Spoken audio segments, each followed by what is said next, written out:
convidar os canabistas que estão aí em casa acompanhando esse congresso online sobre maconha para mais uma entrevista com o nosso querido e sensacional André Barros, advogado, ativista histórico da Marcha da Maconha. Teve um papel fundamental no processo de legalização da Marcha da Maconha lá no STF. Até hoje ajuda nossos queridos usuários que têm problemas aí com a justiça. E o André Barros, ele foi candidato a vereador no Rio de Janeiro, teve ali cerca de 4.200 votos, mística a votação, e é um grande entusiasta da bancada da maconha, da qual eu tenho um grande orgulho de ser um colega dele nessa iniciativa, e vai falar um pouco para a gente hoje aqui sobre uma viagem, mas uma viagem de responsa, que é a proposta de legalização das bocas de fumo do Rio de Janeiro. Então, meu querido André Barros, obrigado pela presença e já passo a bola aí para você me dizer que pira é essa de legalizar as bocas de fumo do Rio de Janeiro. Conta pra gente. Profeta, primeiro quero dizer que nos conhecemos, né, numa das primeiras marchas de São Paulo, que tinha em torno de 500 pessoas. E hoje a Marcha da Maconha de São Paulo é a maior marcha do Brasil, com 40 mil pessoas, e nós legalizamos juntos, né, a Marcha da Maconha.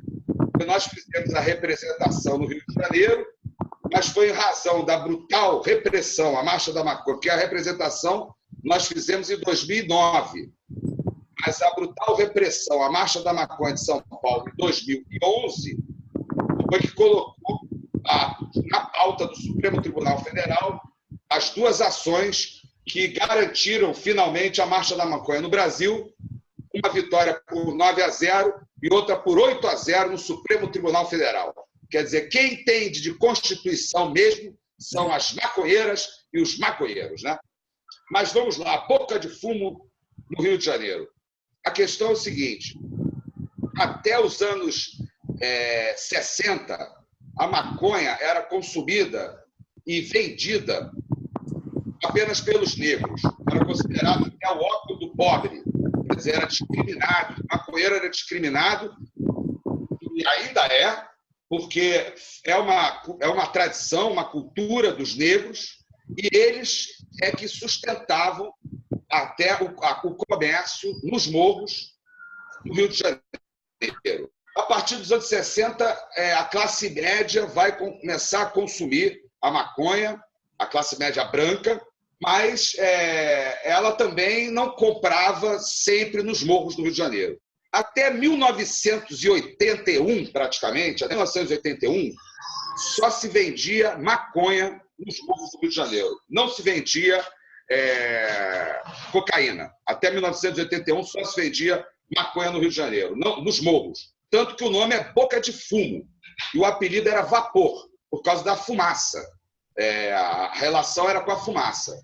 Então, isso foi uma resistência dos negros, não só o consumo, mas também a comercialização da maconha nos morros.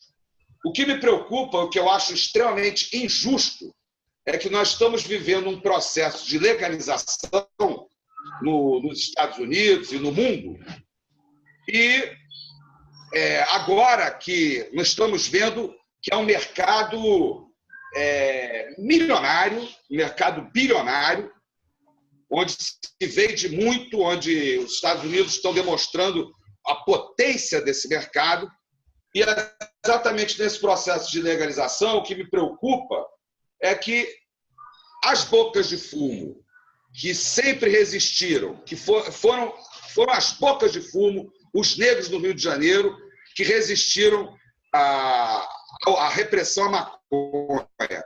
Agora que que estamos no processo de legalização, inclusive do comércio nos Estados Unidos e no mundo, e essa boca de fumo ser proibida, ser ilegal. Isso é extremamente injusto. E acho que a gente está vendo que é um mercado milionário, onde esses milhões, se forem vendidos nos morros, podem ser revertidos para a falta absoluta de saneamento básico nos morros do Rio de Janeiro. Onde moram os negros, onde moram os pobres do Rio de Janeiro, você vê crianças nuas brincando no meio de valas sujas entre porcos e ratos. Uma realidade trágica. E a legalização da boca de fumo, esses milhões que nós estamos vendo no mercado da maconha, isso poderia ser revertido, inclusive, para a questão da falta de saneamento básico. Poderia ser aplicado nessa questão. Mas a maior tragédia que nós temos aqui no Rio de Janeiro, no Brasil inteiro, mas no Rio de Janeiro porque fica bem emblemático a questão dos morros, é a juventude negra fortemente armada. Assim, fortemente armada. Não é o morro que está em guerra, isso não é verdade. O morro moram milhares de pessoas nos morros. Lá eles fazem seus batuques e suas festinhas, como Bezerra da Silva canta, né? Mas você tem uma juventude, um número pequeno em relação à grande população do morro, que está inexplicavelmente fortemente armado. Você sobe no morro, eles com semiautomáticas, rádios de comunicação, muita granada. Como é que chega esse armamento fortíssimo na mão de adolescentes e dessa juventude? E, ao mesmo tempo, nós temos uma polícia militarizada, quer dizer, uma concepção da polícia como se a polícia estivesse em guerra. É uma polícia militarizada, é uma polícia em guerra, porque as Forças Armadas servem para a guerra. As Forças Armadas servem para a guerra, né? A guerra é matar ou morrer. Então, a mesma concepção vai para a polícia militarizada. Então, essa polícia com concepção militarizada e esse armamento fortíssimo na mão da juventude, de adolescentes, jovens negros e pobres, essa é a maior tragédia da ilegalidade, das drogas em geral, das substâncias tornadas ilícitas em geral, e onde a maconha é uma das substâncias altamente lucrativas e que vende muito, Então, eu acho injusto que com o processo de legalização da maconha, a venda da maconha seja proibida nos morros. Essa que é a questão. Essa luta é uma luta que nós vamos abraçar até o final. A legalização da maconha tem que servir para a brutal desigualdade social no Brasil, onde os negros são as maiores vítimas dessa desigualdade social. Os índios, os nativos, e os negros. No Rio de Janeiro, os negros, né? Então, essa é a concepção. Agora, qual será a proposta propriamente dita? Ela vai ser formulada nesse processo. O primeiro processo de discussão que tem que ser aberto é a legalização das bocas de fumo, a legalização da maconha e a legalização das bocas de fumo, a legalização da venda da maconha nos morros do Rio de Janeiro. Quer dizer, as pessoas têm que abrir a cabeça para essa proposta. E aí a gente debater isso na sequência, né? Entendi. Me permita viajar um pouco aqui. A gente, de repente, poderia pensar em cultivos, escolas que tratassem do tema lá e que essa maconha fosse produzida, inclusive, lá, porque hoje o sistema, né, ele está muito ligado à organização criminosa, Comando Vermelho, em São Paulo, PCC, abastecendo esses morros de drogas. E esse armamento, tudo isso parece uma coisa que pode despertar mesmo a curiosidade de quem está nos ouvindo em casa, de que mas vai legalizar desse jeito que está aí, com esses jovens armados e com essa maconha vindo por canais desde o Paraguai até aqui ilícitos, ou a gente pode começar a pensar em iniciativas de educação, de cultura e de trabalho no local para essas pessoas. Porque é isso, né? Acho que a gente tem que ser um pouco...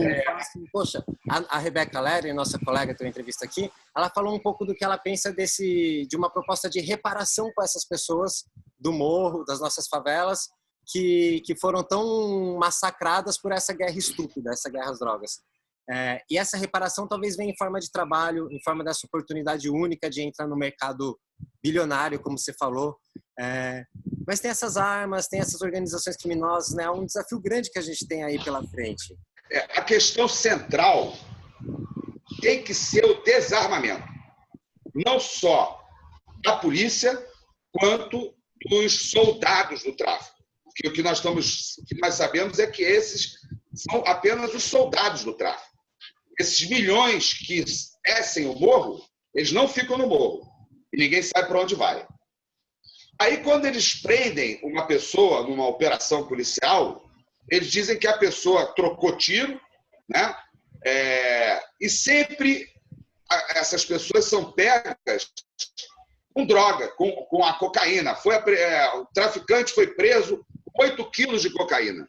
Mas nunca se apreende a arma. A questão central é a utilização da ilegalidade da maconha, a utilização dessa fachada da ilegalidade da maconha para se construir um comércio fortemente armado, para se justificar uma guerra. Para quê? Qual é o mercado principal dessa guerra? São as armas e as munições. Não são as drogas. As drogas até é a moeda de troca, porque o mercado mais forte é o das armas e o das munições. Então, nós temos que centralizar na legalização da maconha, com a unificação das polícias também, o fim da polícia militar, quer dizer, o fim dessa concepção de uma polícia militarizada. Tudo isso é um conjunto. E também o investimento, né? O investimento em educação. Você tem muito nessas comunidades, nos morros, nas favelas, grupos que colocam como alternativa a cultura, o esporte, o futebol, como uma alternativa para a pessoa não ir para o tráfico. Sempre um jogador de futebol famoso, sempre vem com a história que ele poderia ter entrado para o tráfico, mas foi o futebol que salvou ele, sempre tem essa conversa. É óbvio que a cultura, que o esporte, que o futebol é sempre muito importante para a formação do jovem. Mas o principal é realmente uma escola de qualidade. Uma escola de qualidade. Porque se nós tivéssemos uma escola de qualidade, onde essa juventude, instituições educacionais fortes, como, por exemplo, aqui no Rio de Janeiro, o Pedro II, o Colégio Pedro II, né, um exemplo, se nós tivéssemos instituições fortes de educação para adolescentes, para as nossas crianças, os nossos adolescentes, onde eles tivessem uma perspectiva de aprender, né, de querer terminar, se formar, ao menos terminar o ensino fundamental e médio, e também uma perspectiva, obviamente, de futuro. Dificilmente um jovem desse iria escolher ficar como soldado do tráfico, com uma semiautomática no morro, onde ele sabe que a vida dele dificilmente vai passar de 24, 25 anos de idade, porque essa é a grande... Entre os 16 aos 24 anos é que se mata a juventude negra e pobre no Rio de Janeiro. E é importante dizer o seguinte, nenhuma família, nenhuma mãe que mora no morro quer para o seu filho, como perspectiva, que ele entre para o tráfico. Isso não é sonho de nenhuma família do morro. O morro não está... A questão é essa, o morro não está em guerra. A grande maioria das pessoas que moram nos morros não tem armas, vivem lá em comunidade, são pessoas que têm uma relação social muito melhor, né? Assim, uma relação de convívio social muito mais profunda do que a classe média branca, que sequer fala com o seu vizinho, né? Nos prédios, nos condomínios.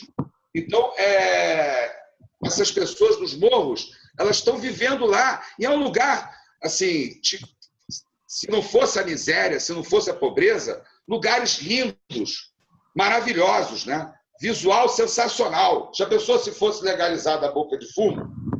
No Morro do Vidigal, as pessoas poderiam subir no Morro do Vidigal, lá de frente para o mar, né? Um mar maravilhoso, as pessoas subirem lá no Morro do Vidigal para fumar curtir a paisagem, curtir um samba, curtir um batuque, né? Seria até muito importante para combater essa intolerância, esse racismo que nós vivemos no Brasil, no Rio de Janeiro. O Rio de Janeiro é a cidade mais racista do mundo, na realidade, onde mais se mata, onde a polícia mais mata no mundo, jovens negros e pobres, é no Rio de Janeiro. É no Rio de Janeiro. Quer dizer, uma cidade realmente racista. Então, nós temos que enfrentar esse problema. E o problema principal da ilegalidade da maconha, para mim, é esse comércio armado. Esse comércio armado. Então, você poderia, na minha visão, legalizar a boca de fumo, e a cocaína, outras substâncias que são vendidas, poderiam até ser legalizadas na farmácia, poderiam ser vendidas na farmácia. Então, isso tem que ser discutido. Por exemplo, a legalização da boca de fumo poderia ser um projeto onde a justiça entraria também. Poderia entrar também, né? Quer dizer, as pessoas que estão presas por tráfico de drogas, as pessoas, todo esse modelo, né? Então, a justiça poderia entrar junto com a Associação de Moradores do Morro, junto com os anteriores comerciantes do comércio ilegal. Poderia se fazer todo um conjunto de pessoas para esse processo de legalização das bocas de fumo. E o objetivo principal é acabar com esse comércio armado.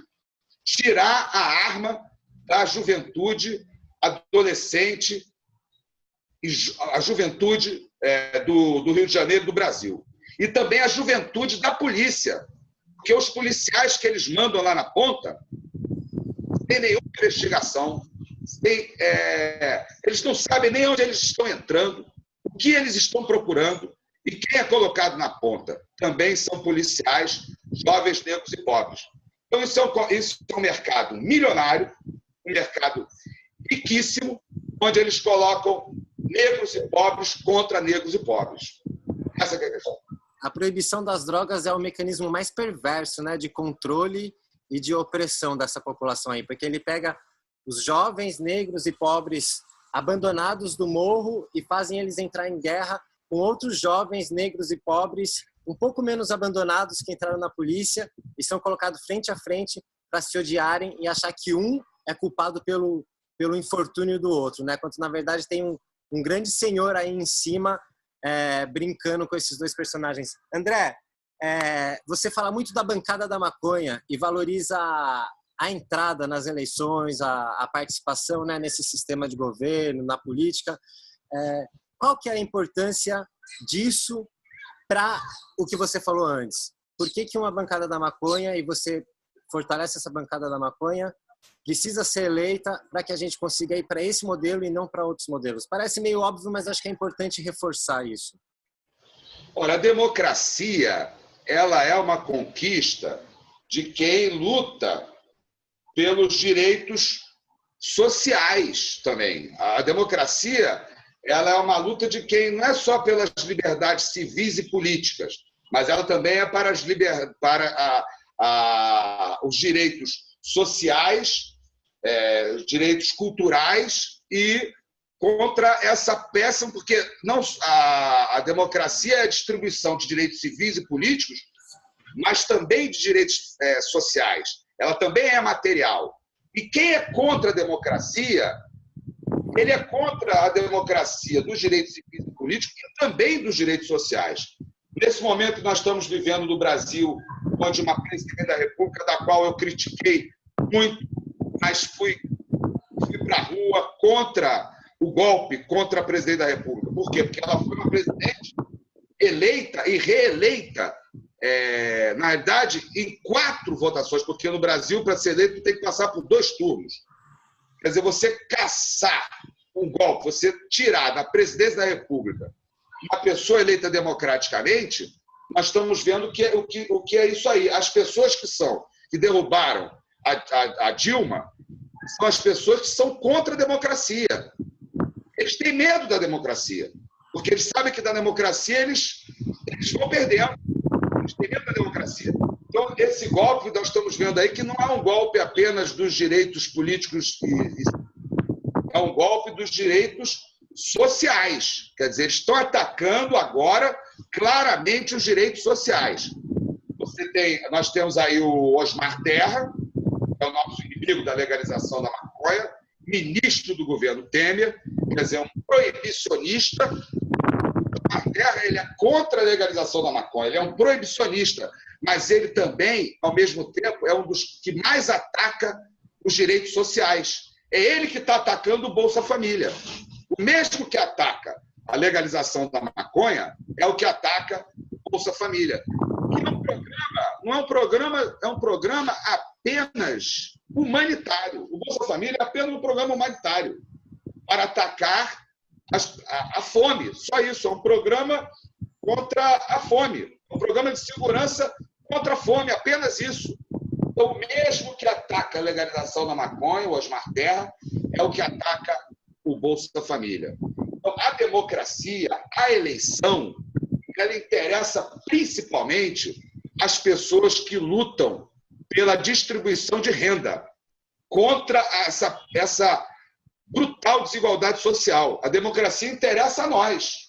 Não interessa aos proibicionistas, os punitivistas, né? Não interessa a eles. Para eles querem acabar com a democracia. Estão agora atacando partidos políticos, o PSOL está sendo atacado, né? Agora, na reforma política, estão querendo tirar o tempo da televisão do PSOL. Então, a eleição ela é importantíssima, principalmente para gerar crises institucionais. A eleição, a democracia, também é para gerar crises institucionais. Não é para ficar amiguinho só de aliança, não. É para gerar crises institucionais. Por exemplo, nesse momento, os deputados, os senadores, poderiam estar lá brigando contra os bancos, dizendo assim, então não vão pagar o banco, moratória nos bancos. Eles poderiam estar fazendo isso, o que geraria aí sim uma crise institucional, né? Mas os deputados e senadores, muito devagar, né? Se tivesse um deputado como você, né, profeta? Como você foi roubado também. Eu fui roubado dessa eleição, também foi. Essa urna eletrônica aí, vou te contar. Mas a gente não desiste. Mas se tivesse um deputado como você, as pessoas, eu te conheço, você é uma pessoa altamente preparada. Não só uma pessoa da luta, mas uma pessoa altamente preparada. Então a gente precisaria de pessoas como você, muitas pessoas como você, muitas pessoas. Então a gente tem que construir essa bancada. Ninguém vai fazer a revolução com a eleição. Isso é óbvio. Isso é óbvio.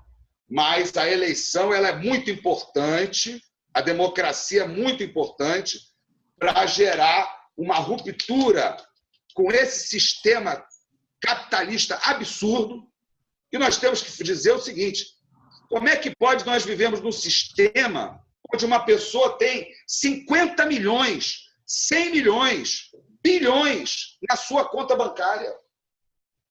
Quer dizer, uma pessoa poderia nascer e morrer 100 vezes e continuaria milionário. Isso sim, essas pessoas sim que deveriam receber um tratamento até psiquiátrico. Porque só se ele combinasse com Deus, vou nascer umas 200 vezes e vou continuar milionário. Quer dizer, é um absurdo total tudo isso. Então, eu acho, assim, eu lutei muito pela democracia no Brasil. Eu sou de uma família que lutou contra a ditadura militar. Quer dizer, eu acho uma tristeza nós que lutamos pela democracia ver o Crivella sendo eleito prefeito do Rio de Janeiro, com praticamente metade das pessoas não foram sequer votar. Se abstiveram ou foram lá votar nulo. Eu acho uma coisa tão sem potência, não gera nenhum conflito institucional, na minha visão. Não votar ou votar nulo. Não gera nenhum conflito institucional. Nós estamos vendo aí o fortalecimento no setor proibicionista, no setor punitivo, porque foram eles que decidiram. Se metade não votou, quem decidiu? Votaram os proibicionistas. Então, eu acho a bancada da maconha, nós estamos começando e vamos construir uma grande bancada da maconha ainda. Nós não podemos desistir. Desistir jamais. Né? De qualquer maneira, esse inevitavelmente é bom, né? Ainda que não seja o principal caminho para a transformação da maconha, é bom para a gente tacar fogo no debate, né? Porque durante as eleições o povo fica ali oriçado para saber quais são as melhores propostas, e a gente vem apresentar propostas, como foi no Rio de Janeiro, aqui em São Paulo, em diversas cidades do país, que incluem as pessoas que estão sendo fodidas hoje por essa guerra às drogas. Então, André, é muito inspirador te ouvir o que você fala com relação a essa droga, que é o dinheiro, e essa doença, essa compulsão, que é o querer ficar bilionário, como o nosso presidente eleito dos Estados Unidos, Donald Trump, que faz as pessoas irem atrás de um poder que distancia elas desse convívio comunitário que você falou, que tem nos morros de São Paulo, que tem aqui nos morros do Rio, nas quebradas de São Paulo. Então, acho que é um trabalho profundo. É uma grande alegria te ouvir e quero dizer que a gente já conversou em um tempo adequado para o nosso Conabis, mas que fica aberto aí para a gente concluir a conversa com alguma mensagem que você queira passar, um público bacana que está acompanhando, que está interessado na discussão da maconha. O que você tem a dizer para essa galera que está acompanhando o Congresso Online sobre a maconha com relação à legalização? O que a gente precisa fazer agora, para além de eleições, para além de propostas políticas, no indivíduo, em casa, cada maconheiro que está acendendo o seu, ir na urna, votar em camaradas como André Barros, o Profeta, bacana. E para além disso, Marcha da Maconha, debates, o que mais que a gente pode fazer, André? Não, nós temos que radicalizar o debate, como eu estou fazendo essa colocação, quer dizer, para mim a legalização da maconha, um primeiro passo importantíssimo, a unificação das polícias, o fim da polícia militar e uma educação de qualidade para que a juventude, que parte dessa juventude, não caia nesse comércio armado, onde a ilegalidade da maconha é a raiz dessa história, com as bocas de fumo. Então, acho que a gente tem que radicalizar o debate. E a maior forma de manifestação que nós temos, das pessoas que lutam pela legalização da maconha, é o direito de manifestação, é a Marcha da Maconha. A Marcha da Maconha ela é importantíssima. Por quê? O direito de reunião, o direito de manifestação, ele é uma garantia de uma cláusula, a gente chama cláusula pétrea, não é uma cláusula de pedra. Quer dizer, seria uma cláusula que nunca iria acabar. O direito de reunião, o direito de manifestação. E ele é tão importante que ele só pode ser proibido se existir um decreto de estado de defesa assinado pelo presidente da República, após ser ouvido o Conselho da República e o Conselho de Defesa. É o primeiro inciso do estado de defesa. Depois tem o estado de defesa e o estado de sítio, né? O estado de defesa é um estado de sítio localizado.